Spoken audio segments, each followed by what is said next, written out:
Hello. I've done a little bit more on the chassis, as you might be able to see there. It's pretty much ready for painting now, the chassis and the running gear. I've finished off section 9 on the instructions. There's only one problem that I found with it, and that was there's a lot of photographs in this video that will hopefully explain what I'm talking about. But getting these three level, because you've got to get this rocking suspension fixed, getting three axles all the same height is quite difficult. And you can see just on there, let me get a pointer of some kind. There we go. You can see there that there's a gap between the airbag and the chassis. The same was on this side, and I glued them on, and then when I came to put the lift axle suspension on, they no longer married up with the height of the other two axles. So I ended up having to saw through there and then re-glue it back on. So when you put it all together, my advice would be is to make sure that you still, before you glue it all, that you still get the right height on all three of those axles. Otherwise, what's going to happen, because it's a static model, when you put it on the ground, one of your wheels is going to be up, or one or more of your wheels is going to be sticking upwards.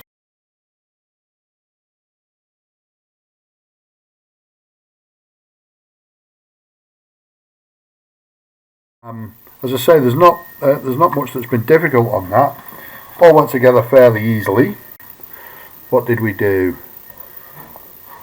Basically finished off section 9. It's difficult to get under there.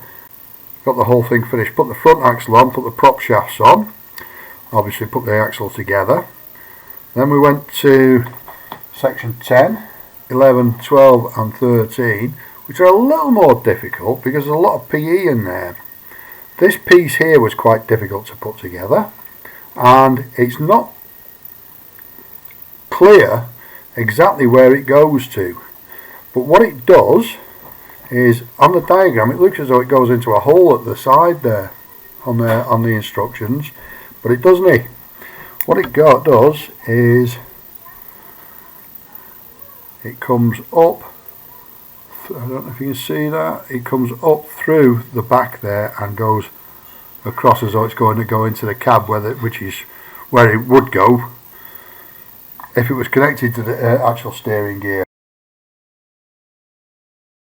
A lot of PE on it. What I would advise you to do, again, I don't want to teach anybody to suck eggs. These three pieces of PE, reasonably easy to bend, but it would suggest that you glue them onto that toolbox first. But if you do that, you'll get them in the wrong place to go onto the chassis members there, the chassis rails there. So what I did was I glued them onto the chassis rails, because you can see exactly where they go because of the bolts on them, and then glued the box to the hangers.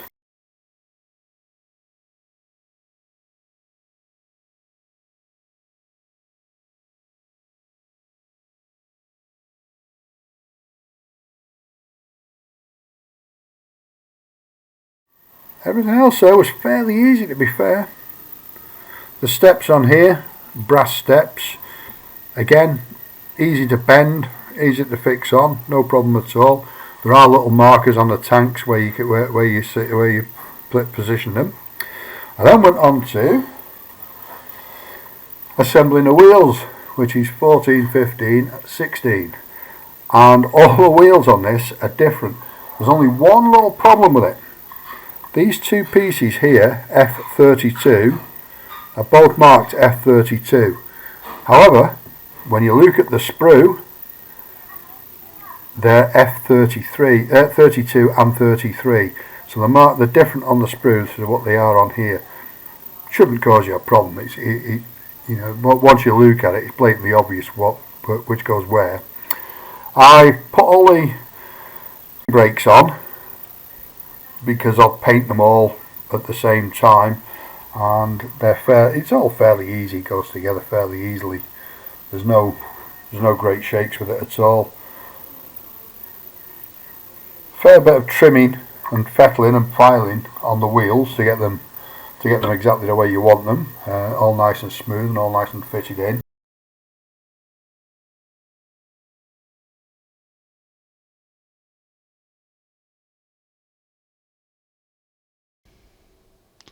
On this piece, the E15, it would seem that they hadn't made the holes. You can see quite clearly where they should be, and you'll need to drill them out yourself. Shouldn't be a problem, but you'll need a pin drill, and I think it was a 1mm drill that I had to use.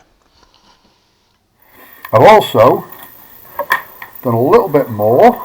I've put together the radiator and the exhaust system. I've put the mud wings on the front. I haven't glued the wheels on yet because I want to paint them before I put them on, but I've assembled the front wheels. So we've got the radiator down here and the exhaust system on there. Obviously they just blank off because there's no engine in there. Then there's another couple of bits I've put on. I'll show you those in a second or two. The mud wings, as I've just mentioned, and then it goes onto the cab. But I haven't done any of that as yet. I've jumped forward to section 23, which I put F14 on there, which is the bracing bar on the two ramps at the back, and I've assembled the air cleaner and put the support for the winch system on the back there. So I've assembled the air cleaner there, and because again, there's no point in getting the spray tools out just to paint one little bit. It's great if you've got a lot of space because you can have it out all the time, I suppose. So that's what I've done on there. I've done some of section 23. I've also done some of section 27, which is the spare wheel system. Okay, and the stanchion for the spare wheel to sit on, the winch gear, and the wheel itself. Again, no tyre on it. One thing that did say, as I said, there's quite a lot of photographs to go on this video, and you'll be able to see much more clearly on the photograph. But on this piece here, I don't know if I can get that in focus, to be honest. Yeah, I'll just move that out of the way, it might help. No, didn't help at all. Underneath there is a little plastic imitation of a wheel. And what would happen in real life is a cable would be run from here over the top of that piece there, and then through a hole at the top on a pulley wheel and down to lift the wheel on and off. So what I've done is, and you're not going to be able to see it on here, is I've drilled a tiny little hole, a 0.25mm hole through there that comes right the way through, and then after I've painted it all, I'll wind a steel cable around here, across the top, through there, and I'll form a hook to go on the end so it looks a bit more realistic. And I might just hook the hook into here, I might just add a piece of steel wire in there so that the hook clips in and then it looks real. But that's down to me. You don't need to do that, it's not on a model kit.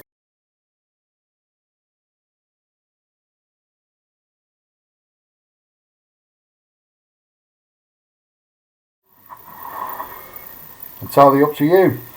Most of this will be painted green. I'm going for one of the camouflage colour schemes. Most of it's going to be painted green. However, I'm going to paint the gearbox transfer box. There's another transfer box there. I'm going to paint all of those black, and I may paint the prop shafts black. Some of the air tanks underneath might go as black, and obviously a little bit of steel on the fuel filler caps there and there. Other than that, there's not a lot more to say with that really. It's a case of get stuck in and do some more, get it painted. What we're going next is sections 18, 19, 20 and 21, which is building the cab up. 22, which is more of building the cab up. And we'll just go to 22 for the next video. As always, if you've got any comments or suggestions, please don't hesitate to put them in the box below for the comments. And thanks for listening, and I shall speak to you again next time. Ta-da!